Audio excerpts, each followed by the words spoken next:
place. Et dans cette attitude, nous apprêtons nos cœurs à écouter la...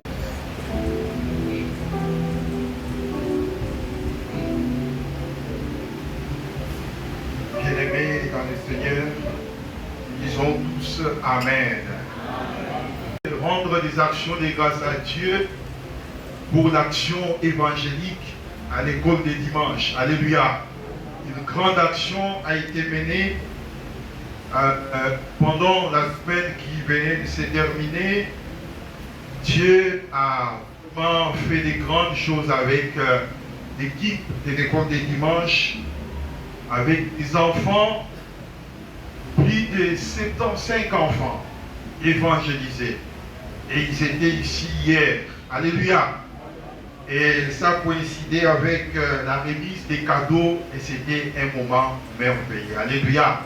Que Dieu soit loué et que Dieu bénisse notre équipe de l'école des dimanches. Alors, sans tarder, nous allons prendre un passage biblique que le Seigneur nous a mis à cœur ce matin.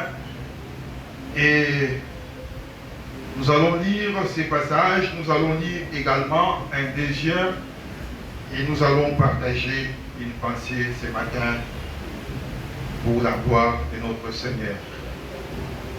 Nous prenons nos Bibles dans le Nouveau Testament, dans le livre de Jean, le chapitre 9. Alors si quelqu'un peut nous aider à lire le premier verset jusqu'au 7e verset, c'est un peu long. Alors j'ai pris un thème à partir de réflexion sur ces textes dans la proclamation de l'évangile. Alléluia. Mon témoignage. Dans la proclamation de l'évangile. Parler de notre témoignage dans la proclamation de l'évangile. Les témoignages, c'est parmi les moyens ou les méthodes d'évangélisation. Et les témoignages, je voulais que ça soit mon témoignage. Que ce soit ton témoignage, les témoignages de tout un chacun de nous. Parce que nous sommes appelés à proclamer l'évangile. Nous sommes appelés à témoigner Christ. Et ce matin, bien-aimés, nous voulons être des acteurs, si vous voulez, principaux. Nous ne voulons pas être ceux-là qui se limitent à dire « Regardez ce que Jésus avait fait, regardez ce que les apôtres avaient fait », mais nous voulons dire à ceux qui vont nous écouter que regardez ce que Jésus a fait avec moi. Alléluia. Regardez ce que Jésus a fait dans ma vie. Alors, le témoignage, c'est aller, parce que nous parlons de Jésus-Christ, aller proclamer ou porter la bonne nouvelle. Alors, témoignage, c'est traduit, j'ai pris ici des formes. Des formes pour parler du témoignage ce matin. Témoignage où les témoins racontent. Les témoins parlent. Ou bien si vous voulez, expliquent ce que Jésus-Christ a fait dans sa vie. À travers sa foi, ce que Dieu a réalisé dans sa vie avec lui. Mais l'autre forme, c'est les témoignages où les témoins ne parlent pas. Mais les gens constatent. Alléluia. Les gens voient quelque chose d'étrange. Les gens constatent un changement. Quelque chose qui ne les laisse pas sans mots. Donc qui pousse aux gens de s'exprimer, de dire donc c'est pas possible. Cette personne, nous l'avons connue ainsi. Mais comment aujourd'hui elle devient ainsi? Alléluia. Donc les gens ne gardent pas silence. Les gens sont poussés à dire quelque chose. Les gens sont étonnés, ils sont touchés. Alléluia. Alors, je voulais m'attarder sur ces deux formes-là, bien-aimés dans le Seigneur. Alors, les passages que nous lisons, les tout premiers passages, nous avons déjà maintes fois lu, médité ces passages qui nous parlent de Jésus avec cet homme né aveugle. Aveugle des naissances. Alléluia. C'est-à-dire, si nous pouvons exagérer jusqu'à dire, il est né avec les yeux. Donc, on peut dire, je ne sais pas si c'était fermé ou c'était ouvert, mais il ne voyait pas. Alors, cet homme rencontre Jésus un jour. Cet homme fait sa rencontre avec Jésus. Il était aveugle. Il était mendiant. Quand nous regardons sur la ville aujourd'hui, nous en avons beaucoup. Nous ne savons même pas si tous sont réellement aveugles. Parce que quand vous êtes au niveau du palais du peuple, ils sont pleins. Nous ne savons pas si tous sont réellement aveugles. Mais ils sont là avec des petits conducteurs pour demander. Ils sont là, les aveugles, entre guillemets. Parce que dans les réseaux sociaux, nous avons vu un jour un qui, après avoir ramassé, il s'est mis à côté d'un mur, il était en train de compter l'argent. Nous ne savons pas, il comptait avec les mains ou bien il voyait. Donc voilà pourquoi j'ai dit, nous ne savons pas si tous ceux que nous voyons sur la ville sont réellement aveugles. Alors cet homme, lui, était réellement né aveugle. Alors un jour, il rencontre Jésus.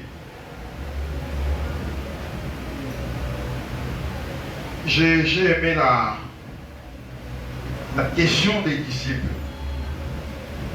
Les disciples posent une question à Jésus. Qui a péché? C'est cet homme ou bien ses parents, ses frères et sœurs pour qu'ils soient nés avec? Alors ici, Jésus donne une réponse précise. Il dit non, ce n'est pas que cet homme a péché. Ce n'est pas que ses parents ont péché. Mais cela est arrivé ainsi pour que les œuvres de notre Seigneur soient vécues, soient vues dans cet homme. Et lorsque Christ parle ainsi, la Bible dit, il va jeter et prendre sa salive. Il va mélanger sa salive avec un peu de sable. Et il va appliquer sur les yeux de cet homme en lui disant, va-t-il la paix. Et lorsqu'il est allé se laver, cet homme a recouvré la vue. Il a vu. Alléluia. L'homme a vu. L'aveugle né a vu.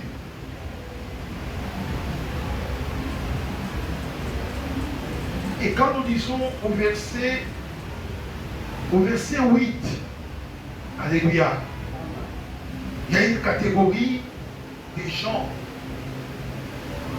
qui constatent quelque chose. Et là, la Bible nous parle des voisins. Alléluia. Ces voisins. Bien-aimés, ces voisins ont constaté quelque chose.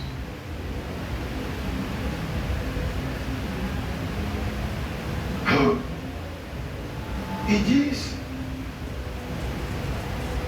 la Bible dit, ces voisins qui l'ont connu, qui l'ont vu auparavant, comme mendiant, avec le mendiant.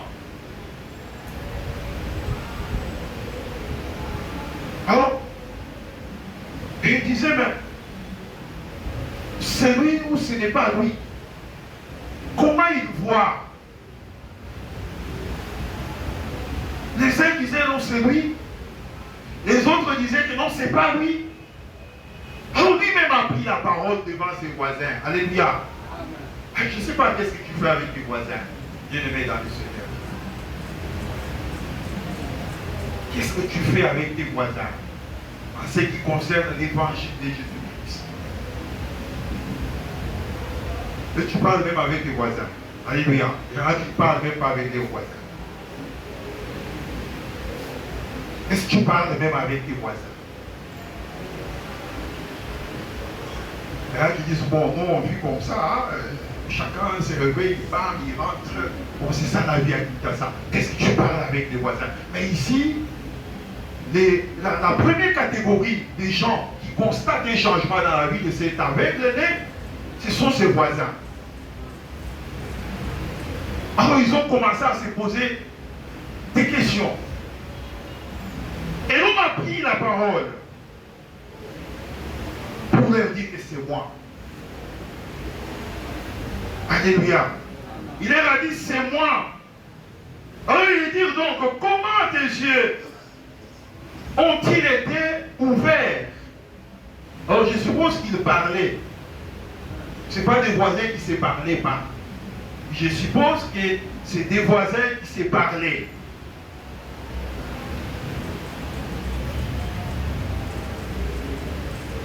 Il dit cet homme qu'on appelle Jésus prit sa salive avec un peu de sel d'affaire. Il a appliqué sur mes yeux. Il m'a dit d'aller me laver pour silouer. Je l'ai fait et maintenant je vois. Alléluia.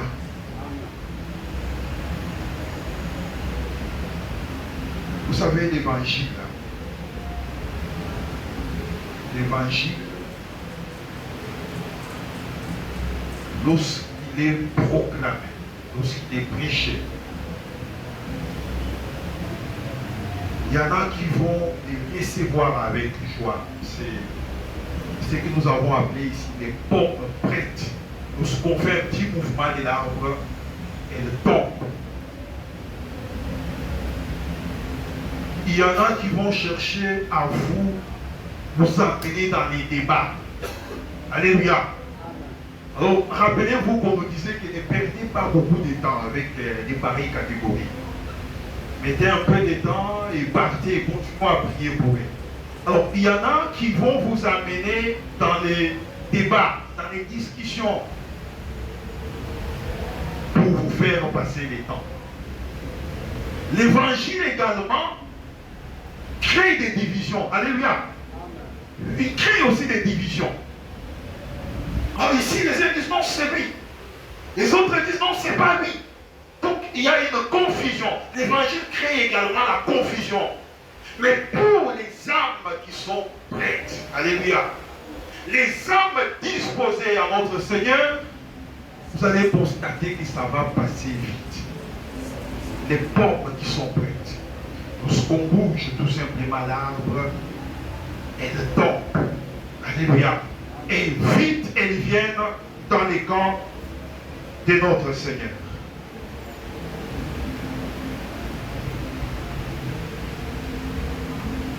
L'homme donne son témoignage.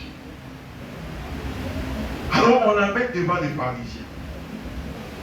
Alléluia. On l'amène devant les pharisiens. Ils disent, mais dis-nous comment tu as vu. L'homme donne son témoignage devant les pharisiens. Elle lui dit qu'ils se sont fâchés. Bon, finalement on dit appeler ses parents. Et lorsque ses parents sont arrivés, c'est un texte que nous connaissons. Alléluia. L'évangile, lorsque nous parlons évangile ici, bien aimé dans le Seigneur, ce n'est pas l'évangile où papa doit parler à la place de l'enfant. Alléluia. Ou bien maman doit parler à la place de son fils. Non. l'église ici, le Seigneur veut faire des témoins. Donc les témoins, enfants, jeunes, papa, maman, qui sont capables de témoigner Jésus-Christ. Alléluia. Ils sont capables de parler. Alors, moi j'ai aimé l'attitude des parents. Ils ont dit, bien que quelque part on dit qu'ils avaient peur des pharisiens, mais leur attitude m'a fait vraiment du bien. Ils ont fait à ce que cet homme puisse parler, puisse témoigner, puisse dire, parce que c'était lui, l'acteur principal de ce qui s'était passé dans sa vie, ce que Christ avait fait dans sa vie, bien-aimé dans le Seigneur. Alors cet homme dit, l'homme qu'on appelle Jésus, a pris la salive devant les pharisiens. Il a fait la boue. Il a appliqué sur mes yeux. Et maintenant je vois. Encore une fois la confusion parmi les pharisiens. Encore une fois la division. Bon, cet homme c'est vraiment un pécheur. Ah, les autres disent non mais comment un non pécheur peut venir à faire, peut faire un tel miracle? Donc, division, des camps. Bien-aimés dans le Seigneur.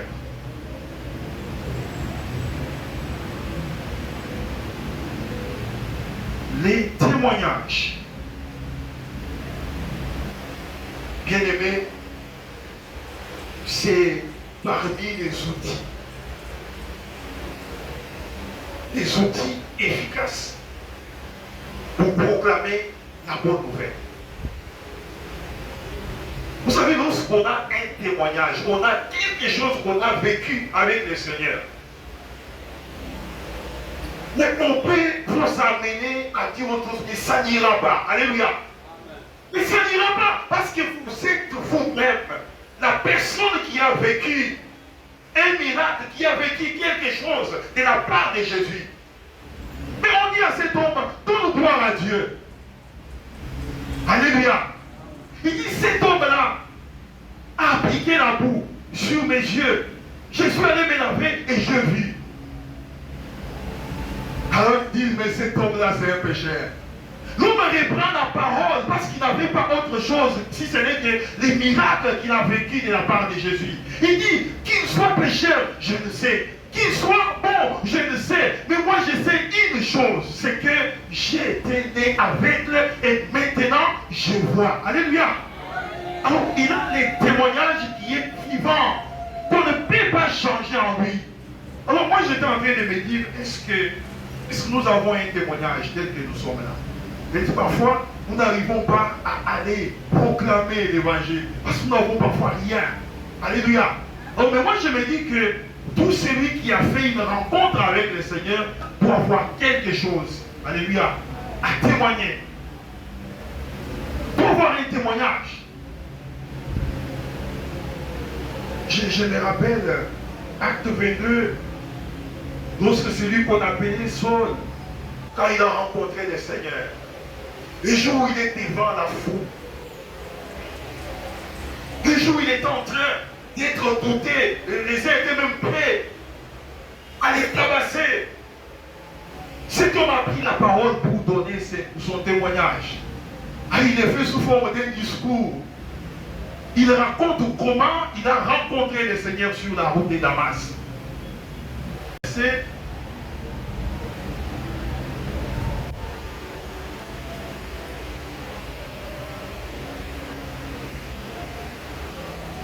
Il dit, oh mon frère, écoutez ce que j'ai maintenant à vous dire pour ma défense. Ils ont redoublé le silence. Il dit, je suis juif né à Tars, en Sicile, mais j'ai été élevé dans cette ville et instruit au pied de Gamaliel dans la connaissance exacte de la loi de nos pères, étant plein de zèle pour Dieu, comme vous l'êtes tous aujourd'hui. Nous savons pas c'était quel Dieu. Je persécutais à mort cette doctrine, liant et mettant en prison hommes et femmes, les souverains sacrificateurs et tous les collègues des anciens m'en sont témoins. Alors il dit, comme j'étais en chemin, au verset 6, il était déjà poursuivi de Damas. Tout à coup, vers midi, une grande lumière venant du ciel resplendit autour de moi. J'ai tombé par terre. Et j'ai entendu une voix qui me disait, Saul, Saul, pourquoi me persécutes-tu? Je répondis, qui es-tu, Seigneur? Il me dit, je suis Jésus de Nazareth, que tu persécutes. Alors, au verset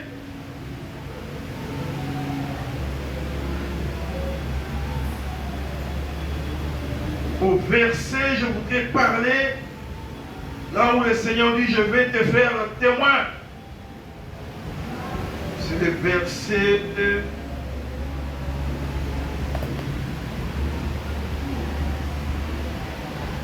Excusez-moi.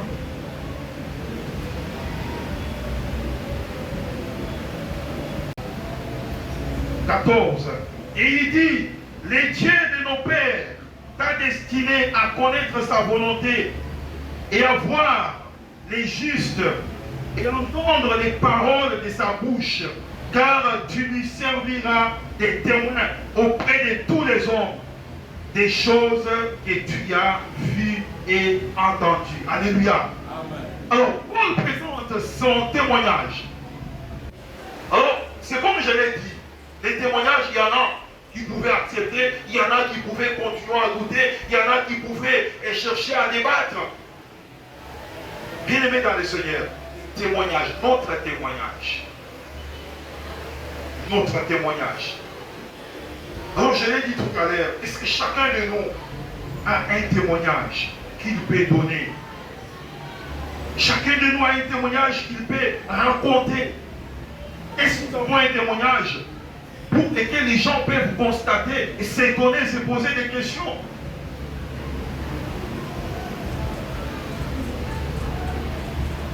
Alléluia.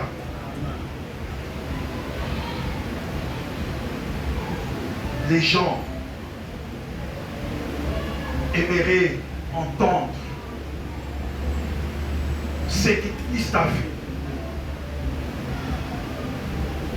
Les gens aimeraient voir ce que Christ a fait pour nous. Les gens aimeraient constater une transformation, un changement. Le changement du comportement. On se dit, mais nous, on n'a pas connu comme ça. Cet homme n'était pas comme ça. Mais c'est réellement un homme qui est vraiment changé. Il n'était pas comme ça depuis qu'on a connu. Et les gens vont s'approcher pour chercher à savoir qu'est-ce qui a fait que tu deviennes comme ça. Viens dans le Seigneur.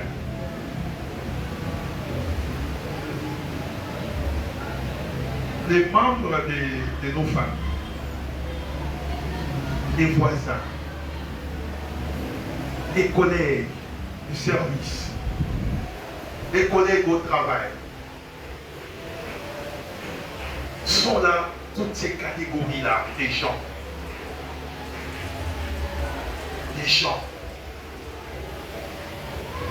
que nous devons aborder, que nous devons toucher. Mais est-ce qu'il y a quelque chose qu'ils peuvent constater? Est-ce que nous avons un témoignage à les rapporter pour les amener à Christ? Je peux nous dire que s'il n'y a pas de témoignage, bon, peut-être que tu n'as pas encore fait la rencontre avec Jésus. Alléluia. Peut-être que tu n'as pas encore fait la rencontre avec Jésus. Mais celui qui a fait la rencontre avec Jésus a au moins un témoignage. Il va donner, même dans les temps et même dans l'espace. Alléluia.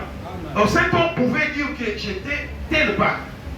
Et Jésus est venu. C'était à telle période, à telle époque. Il peut donner même les jours et l'heure. Et voilà ce que Jésus a fait.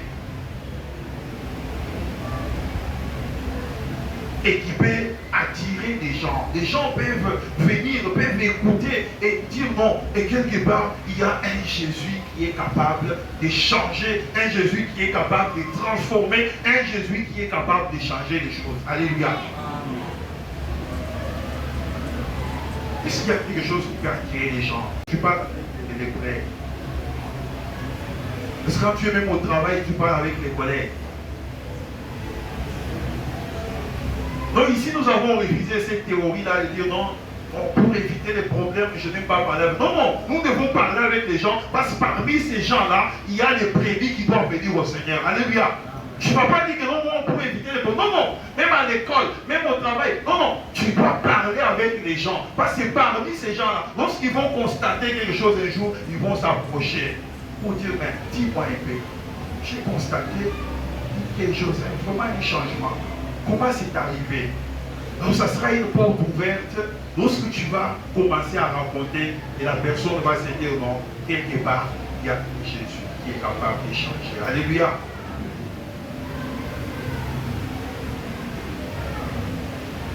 La deuxième forme, bien aimé dans le Seigneur, qui témoignage en dehors de ce que les gens peuvent constater. Ils constatent quelque chose qui touche et qui les pousse à s'approcher pour demander. Et l'autre forme, c'est bien aimé, aller vers les gens. C'est ce que nous avons lu au chapitre 4. Nous connaissons toute cette histoire de la femme, cette Samaritaine, qui a rencontré le Seigneur Jésus au puits là où elle était allée pour puiser de l'eau. Dans son état, cette femme, dans un état de division, dans un état de polémique, dans un état de rancune.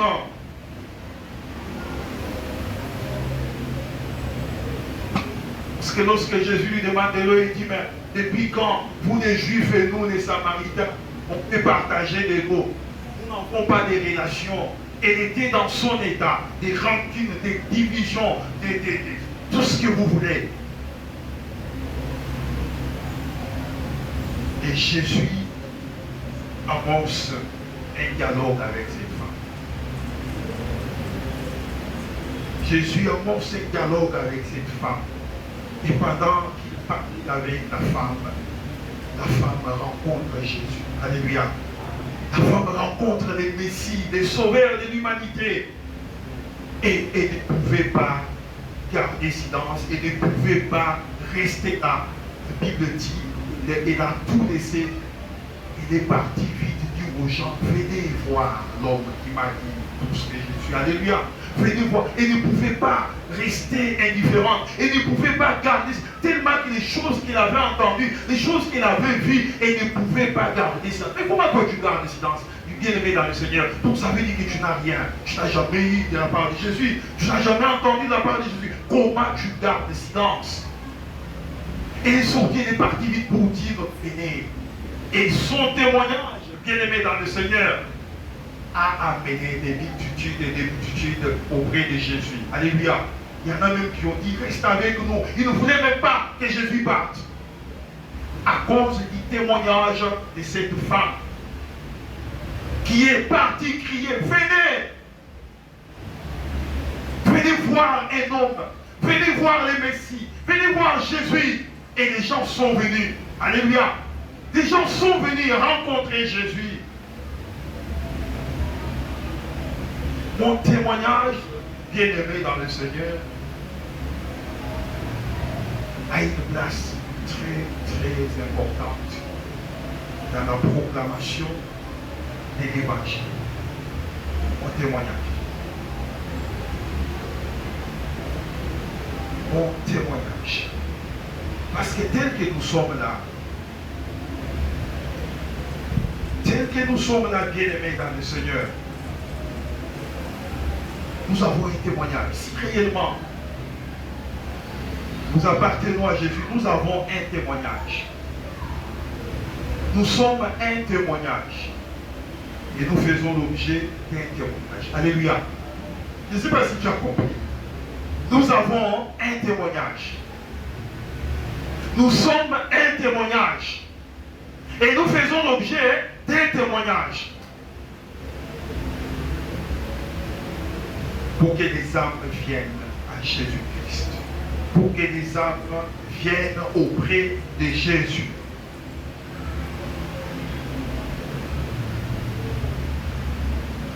Bien-aimés dans le Seigneur, ma vie avant et ma vie après, cela ne peut pas laisser les gens indifférents. Cela ne peut pas laisser les gens sans mots. Parce que Christ a fait quelque chose en moi. Parce que Christ a fait quelque chose avec moi. Christ a fait quelque chose dans ma vie. Je suis une vie transformée. Je suis un comportement changé. Alors qu'est-ce qui fait que les gens ne soient pas attirés? Qu'est-ce qui fait que les gens ne viennent pas à Jésus par eux?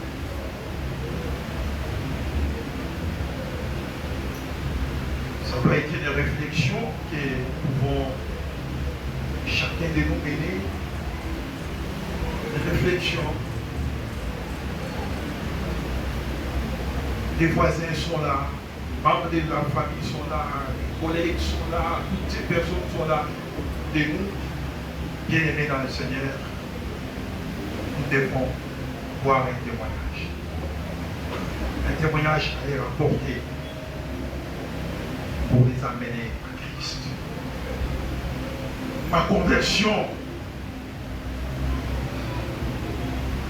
parce que Paul, dans la plupart de ses discours, Paul parlait de lui-même, dans le Seigneur. Et beaucoup l'avaient connu, l'avaient vu ce qu'il était et ce qu'il était devenu. Et lorsqu'il parlait de Jésus, une grande partie de ceux qui l'écoutaient, bien-aimés dans le Seigneur, avaient changé de vie, étaient venus à Jésus. Mais mon témoignage, ça peut être aussi des réponses que le Seigneur a eu à donner à mes prières. Mais on a fait telle ou telle autre situation, nous avons prié et le Seigneur a agi, le Seigneur a donné des réponses. Mais cela aussi peut constituer un témoignage qui peut toucher les gens à croire que Jésus-Christ est celui qui guérit, et celui qui délivre, et celui qui libère. Mais aussi notre victoire personnelle sur les péchés. Notre victoire personnelle sur les péchés. Et il me disait, moi, j'étais en tout cas, si je n'ai pas fait ça, je ne suis pas à l'aise. Mais regardez ce que je suis aujourd'hui. Tous ces péchés-là m'avaient pris en otage. Si je n'ai pas fait ça, je ne pouvais pas me sentir à l'aise. Mais aujourd'hui, regardez ce que Jésus a fait en moi. Regardez ce que Christ a fait en moi. Et si des gens étaient parmi les victimes de ces péchés que j'étais en train de commettre et tu étais en train de commettre, déjà été des victimes, et que lorsque le Seigneur a touché ton cœur et que tu as abandonné ces péchés, les gens l'ont constaté, ils ont vu là où ils étaient victimes et ils se sentent maintenant à l'aise, ils sont dans la joie. Alors ils se disent, qu'est-ce qui s'est passé? J'ai dit, voilà, c'est Jésus qui a fait que je devienne ce que je suis aujourd'hui. Je n'arrive pas à faire ça à cause de Jésus-Christ. J'ai vaincu ces péchés-là. J'ai la victoire sur ces péchés-là. Alléluia. Bien-aimés, ce matin, je voudrais vous dire que nous avons tous un témoignage à apporter. Nous sommes un témoignage, bien-aimés. Et nous faisons l'objet d'un témoignage si réellement nous sommes ceux-là qui ont fait une rencontre avec Jésus. réellement nous sommes ceux-là qui ont fait une rencontre avec Jésus. Nous avons un témoignage. Nous sommes un témoignage et nous faisons l'objet d'un témoignage. Si nous ne sommes pas allés pour les dire, mais les gens peuvent aussi les constater et ne pas rester indifférents. Venir pour nous poser des questions, comme les voisins sont venus pour demander à cet homme, mais c'est toi ou c'est quelqu'un d'autre?